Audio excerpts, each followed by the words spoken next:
Hi everyone, it's Susan Knowles from SusanKnowles.com, SusanKnowles.com. I also have a radio station called Stand for Truth Radio. It's a blog talk show that I air every Monday night from 6 o'clock to 7 o'clock Pacific time. It's also 8 o'clock Central and 9 o'clock Eastern. We are going to be on tonight and discussing Ferguson, so I hope that you will be able to join me. You can go to SusanKnowles.com and just click on the Listen Live button and be taken directly to the Blog Talk radio show. There are a lot of archives on my website that you may want to hear. I had an interview last week with Daniel Garza of the Libre Initiative, and he is an excellent, excellent person, and you will really want to listen to that archive. Again, you can just go to my website. In the article for Daniel Garza, there's a Listen Live button. You click on that, and you'll be taken to the archive. He is a conservative Latino Christian. He had a lot to say, and a lot to say about solutions for different things. He is against amnesty, and he gave his reasons why. He also has an incredible background that you just will not want to miss. I've also interviewed Michael Loftus from the Flip Side, who is a conservative comedian and host of The Flip Side. And if you haven't seen that show, you really need to look it up and learn more about it. Go to my website, listen to his archive on the radio show, and you'll be amazed. You'll also laugh. He's a laugh a minute while being conservative and talking about real issues. Now, to get back to what I was saying, I'm here to talk to you about Ferguson, which is a really, a touchy subject, at the least, a hot topic for a lot of people. We have seen protests since the Ferguson grand jury made their announcement that Officer Darren Wilson acted appropriately when he shot and killed Michael Brown. So, I want to start from that premise. One of the things that we seem to be doing these days is that we don't want to look at the truth and accept the truth. We really do have to make reality and truth, we have to make a comeback on that. I mean, we have to have a basis to start from. We can't just dislike something and take it and champion that dislike for a cause. This is not the cause to hang, your hat on. I'm sure there are other legitimate causes that could be brought out and could be discussed, but this is not that cause. What we are seeing here, though, is what's called social justice. And that, by definition, depending on which dictionary that you look at, is the distribution of advantages and disadvantages within a society. And it's also a complete economic equality of all members of society. So basically, in other words, it's trying to make every person equal. Not giving them equal opportunities or equal chances, but to make them equal. And as we know, there's no two people alike. Even twins are not alike. You can't make people the same, no matter how hard you try. But we see the social justice mantra being talked about out there amongst the protesters. And this is a communist motto. It's a communist slogan. And I think a lot of people who are out there in Ferguson protesting and across the country and now even in the UK think they've lost sight, really, of what they're doing. And I think they're being blindly led by those who are, who have a communist agenda to work here. And they don't care what they do. They don't care if the people who are protesting, who think they're out there for a legitimate reason, are hurt or their families are hurt or anything else. That's one aspect of what's going on. Another aspect of what's going on is that people are angry, they're frustrated, and they're expressing their emotions. There's nothing wrong with that. However, when you express your emotion, it has to be done in an appropriate manner. It's not okay to be angry enough that you go out and hurt others while you're expressing your anger. We've seen in the protests in Ferguson, as it started out, minority-owned businesses were destroyed because of this projection of anger onto anything and everything around the protesters. And they're hurting their own people, actually, meaning that, there are people in that town, minority-run businesses, just like these protesters that are out there. People who are trying to take care of their families, struggle to take care of perhaps the elderly, or taking care of people within their families who have disabilities. And now, because of the anger that was displaced upon them, they've lost their business, they've lost their livelihood, and not only have they been affected, but the people that they care for, the people that they provide services for, all of those people have been impacted inappropriately because of the actions of those that took it upon themselves to riot, to loot, and to burn down businesses. There's just no way to look at this and say that this is the right way to handle something. Dr. Martin Luther King would not have handled it this way. I was alive during the time that he was alive, and I remember exactly how he handled things. There was never a call for violence. There was never a call for looting. He wanted to see people getting along. He wanted to see people accepting other people for who they are. He wanted people to look at their character and judge them on their character and not on the color of their skin. And we have gone full circle back to the days of the 1960s where we were. And basically, how did we get here? I think we all know how we got here. A lot of it has to do with the Obama administration urging people to dislike each other, urging people to go out and make a cause happen. Telling the people of Ferguson to keep the cause going. Keep the cause going. We're all Americans. Are some people mistreated? Are some people treated differently than others? Absolutely. I am one of those people. I grew up in the South, and I went to a school where we had black students and white students. And because of my skin color only, I was hated by a number of black people, and so were a lot of my, Caucasian peers, merely because we had white skin. And we suffered for that. We, in the classroom, they chose, the African Americans in our class chose to sit on one side of the room. They wouldn't sit with us. They wouldn't talk to us. So we're on the other side of the room. Not by choice, but because that is what they wanted. There were also times where we were in race riots, that for all of a sudden a riot would start. I remember one occasion very clearly when I was in the lunchroom I don't even know if it was in high school. I think it was junior high. And I was sitting there eating and talking to my friends, and all of a sudden chairs start coming, flying across the room, hitting people. Food is flying all over the place, and people are literally running for their lives. Also instances where walking down the hallway, white girls are walking down the hallway, and African American girls or boys or both would set their hair on fire. I was actually walking behind someone, and it happened so quickly that nobody knew what to do. Here's this girl in front of me with long hair, and somebody comes up and actually sets her hair on fire. Luckily, she wasn't hurt. She did lose a lot of her hair, but thank God it didn't kill her. Other instances where, I'm sitting on a retainer wall with my friends talking during lunch, and African Americans ran up, and I don't know if you remember the hat pins. They're about that long, long needle-like pins that women would put in their hair, I guess, in, 40s or 50s, I'm not even sure.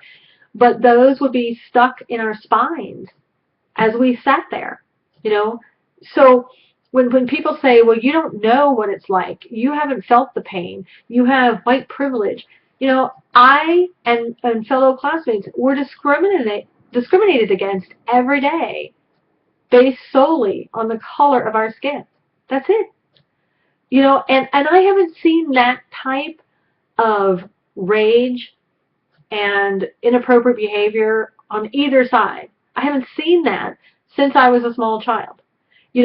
For the most part, what I see, again, everybody's different. Everybody has a different experience.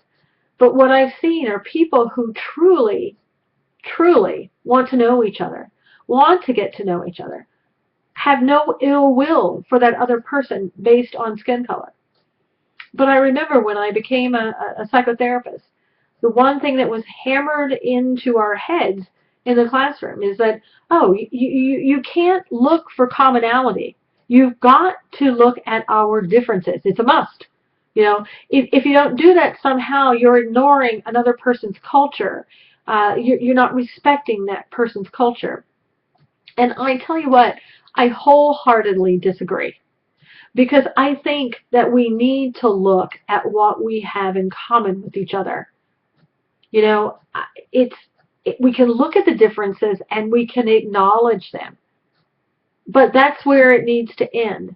We need to then look at these people and say, whoever they are, whatever skin color, whether male, female, man or woman, we need to look at this person and say, I have a bond with you because of X, Y, Z.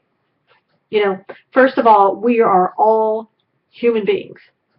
We feel the same heartaches, losses, and loves as most other people. Sometimes we look at celebrities and we go, oh my gosh, their lives are so wonderful. They have all of this money and they have so much power and they can do whatever they want. You know what? At the end of the day, what it boils down to is they're human beings just like us. They have the same human frailties. They have the same human thoughts. They love people. They don't love people. They strive. They don't strive. Whatever the case may be. We're humans. We need to remember that and not look at people as if they are, numbers or things or something other than what we are. We're all the same. And in that regard, we are all equal. Are there differences? Yes. Will there always be differences? Yes. You cannot make people the same no matter what you do. The progressives, though, would have you look at it and say, oh, everybody's been suffering and you owe people something because of what you did. I wasn't here 200 years ago. I can't account for or change what happened in history, and neither can anyone else out there. Neither can the progressives. But what progressives can do is they subtly push their agenda. They tell people, you're hated. People don't like you. You've been wronged. You need to go out there and you need to take back whatever it is. People, what are people looking for? What are you going to take back? There's nothing to take back. I'm looking at people rioting in Ferguson, and now people have been hammered to death by teenagers who didn't like a person simply because they were white, or at least that's what it's coming out in the news as. What are you looking to achieve? Two wrongs don't make a right. If you feel somebody, died unjustly, which, again, according to the grand jury, that is not the case. But if you have a feeling that something was done wrong, you don't go out and then do the same thing that you're complaining about with somebody else. We can't do that and survive as a country, as a people. It just won't work. Going out there and destroying lives and hurting other people is not going to resolve your issue. If you feel that you haven't been given what you needed to be given, then let's sit down with an open communication and dialogue, not one where we come to the table looking across the table in hatred and not wanting to hear the other person. and automatically assuming that that person doesn't know what you're talking about, automatically assuming that that person has absolutely no idea about what you've been through in your life and how you've handled things. You know, that is for everyone. You don't know anything about my life, what I've been through, the path that I've walked my whole life. And on the same accord, I don't know anything about you and your life. I didn't walk one single day in your shoes. So let's stop judging each other. Let's sit down and try to come together and have everybody understand each other. You know, I think there are a lot of people who are willing to listen, but they're not willing to have people get up in their faces.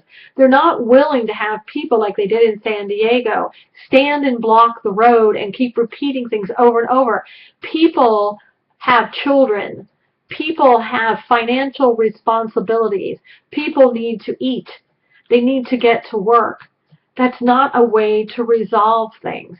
You know, it comes by sitting down peacefully and talking. It doesn't come by having race baiters or people in the Obama administration trying to stir things up.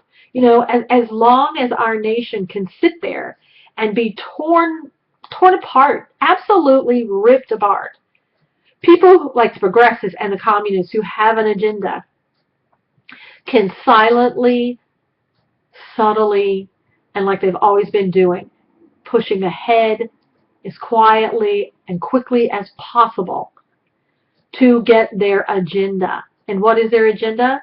The downfall of America. You know, we are all Americans here, all people who are here legally. We are Americans. And I'm sorry, there are some people here illegally. They're not Americans. And I'm just going to set that straight. You know, does that mean that I dislike them? I have a hatred towards them? No. But I'm going to be truthful. We have to look at facts, okay? So back to the subject. We're all Americans who need to stand together. You know, a perfect example of what you can do when you love somebody rather than hate somebody is the woman from Natalie's Cakes. Natalie DuBose, I think is her name, D-U-B-O-S-E, who is an African-American woman who seems to be an extremely hard worker, who basically had the front part of her building, you know, the windows smashed in her bakery. What did she do? She didn't sit there hating people. She went back in there, as bad as it was, and started working. You know why? Because she had an obligation.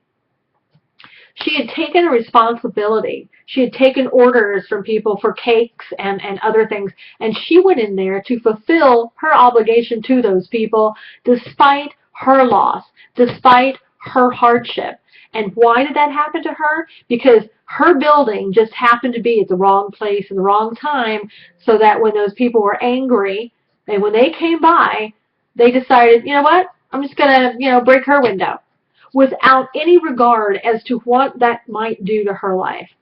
But you know what I'm happy to report? Because of that GoFundMe that somebody set up for her, she's so far gotten over $263,000. She was looking for $20,000 to help make repairs in her business. And then what does she get because of that? Do people congratulate her, and do they tell her how wonderful it is and how, you know, that good is rewarded and evil is not? No. You know, some people did. I have to admit, some people did, and they are so excited for her. But then there are these other people who say, you know, we don't like what you're going to do with that money. We want you to do this. We want you to do that. We don't think you should have that money. Whoa. Where does that come from? This is a woman who basically asked for help. She got help, and now people are starting to bash her because some people, not all people, some people are bashing her because of the amount of money that was raised. And you know why $263,000 and growing was raised for her? Because people saw an individual who was a loving, godly woman. They saw somebody who said, you know what, I need a little help here. And I'm trying as hard as I can to do what it is that I need to do, but I'm afraid I need a little help here. And people reached out to her. People poured in the donations to her because of who she is. That one woman is so representative of what we can be as a country when we decide to do the hard work ourselves, to turn to other people when we need help, but to be law-abiding, to go about our business, to try to help others. And she's now asking other people to make donations to other businesses within her area. You know, she's a model for us all of what we can achieve when we work hard and when we do the right thing. You know, we need to quit being so politically correct that we just sort of run in our houses and hide from what's actually going on. We have people who aren't afraid to go out there and, you know, riot, have marches through the streets for a cause that really is not even a valid cause because it's not based on the truth. Again, I'm not putting down Michael Brown's parents or even the fact that there was a death. It's a sad loss. There was a death. I wish it hadn't happened. But, you know, due to choices that were made, it happened. And we have to look at the facts that the grand jury of 12 people came up with based upon information and evidence that they received from what I understand over 60 people, African American and otherwise. You know, not everybody is going to lie of all those people. It just doesn't happen. And we have to look at that, and we have to acknowledge that, and we have to say, you know, there's an issue here that's greater than what we're looking at. You know, yes, we need to be sad that a death at all had to occur. But we also have to be sad, and we need to look at the facts. There are African Americans and otherwise dying every single day because of displaced anger and for every other reason. It's not a black and white racial issue. Is it for some people? Absolutely. There will always be people in this world who hate, and there will always be race baiters who want us to hate. The majority of people are not haters. You know, I have a diverse neighborhood that I live in, and I don't go out every day looking at those people that are in my neighborhood going, oh, you're not like me. Ooh, I can't like you. Oh, you're different, so therefore I hate you. No, I don't do that. You know, I want to know about who they are as a person. I care about them as people. I don't look at skin color or what they do that's different and say, oh, I can't like that person. You know, if they treat me well, I'll like them. You know, and I hope if I treat them well, they'll like me and not look at me and judge me based upon my color of skin or what gender I am or whatever else. We have got to stop doing this. It's tearing apart the country.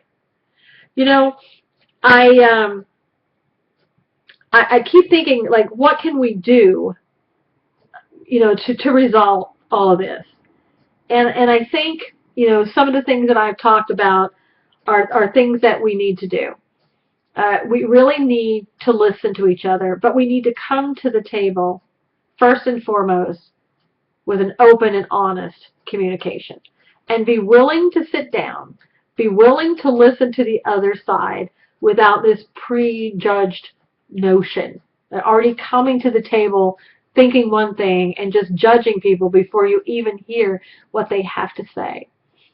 We have to stop listening to the race baiters. We have to stop listening to those people that want to pull us apart. Race baiters, communists, the Bob administration. They're playing us. They're doing it because they have an agenda. And so far, we're allowing their agenda to rule the day. And to rule the day, I should say. We need to stop doing that. You know, we all have lives here. We all have other people that we look out for, that we care for. We need to get back to the people that we really are. You know, Americans are the most generous, compassionate, and passionate people in the world. We're good people. And the majority of the people in the United States are really good people. We need to remember that. We need to talk about those things and those good people and stop nitpicking everything. You know, I know people are going to disagree with me because they're going to say, well, you don't know anything about me. You're right, I don't. And you don't know anything about me either. You can't judge people on what you think about that person because you just may be wrong. You know, just because I'm Caucasian doesn't mean that I don't have other blood in me. You know, if you look at me and you judge me saying, oh, you're white, then guess what? You're not going to be right. You're going to be, it's erroneous, okay? And if I look at you and I judge you just because of skin color, I'm never going to know you and who you are. I'm going to be wrong. I don't want to be wrong. I don't want to be right. I just want to do the right thing. I just want us all to get along with each other, to look at each other, to actually stop and look at each other. You know, I think that one of the things that we do, we're so emotional and we get so irrational in our thought that we forget that the person in front of us is a real live human being, just like we are.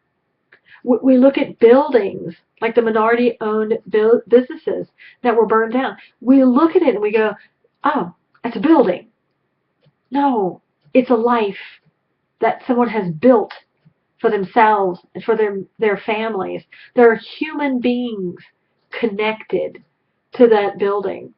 And just because you're hurting, rightly or wrongly, whatever, it's never right to use violence to make that other person feel your pain. Show me where that says in the Bible or any place else that that's the way that you do. That's an eye for an eye and a tooth for a tooth. You know, that's Old Testament. And it's no longer according to God. It's not what we do. It's not how we take care of things. New Testament, Jesus came, you know, for our sins, to die for our sins. It's not something that we're supposed to do. It's destructive. And it will eventually destroy America if we don't stop it. If we don't get back to our roots as Americans and who we are as a people. Again, we're hardworking, compassionate, and passionate people who have basically, for too long, accepted the lies that have been told to us.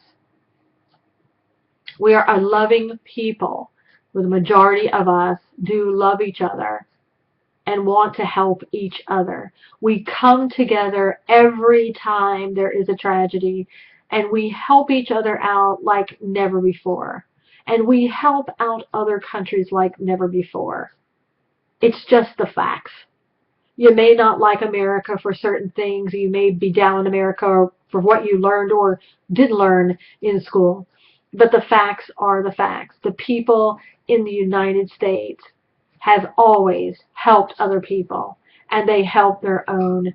They're very generous and loving people, and we just need to get back to that and quit pretending that that's not true. So I hope that when you talk to people about Ferguson, that you really try to listen to them, but that you don't sit back and accept the fact, don't accept the lies. Don't accept the lies of white privilege to keep you quiet, to keep you from having a discussion. You know, if we said that about any other race, we would be called prejudice. And if you can't say it for all races and be okay because it's inappropriate, then don't say it about any race. You know, I'm tired of the fact that people can say, well, you haven't felt the discrimination, so we can say that to you.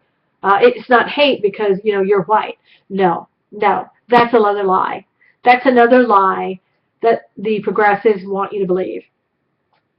If it's inappropriate to say it about one race, it's inappropriate to say it about every race. Why? Because we are all human beings. We all are human beings. Let's remember that, okay? Again, I hope you join me tonight on my show. I look forward to having a dialogue with you. I want to, welcome everything that you have to say. We can have a polite, respectable dialogue where we can try to come to some solutions, getting back together as human beings and working together as Americans. God bless you all. Hope to talk to you soon. Take care.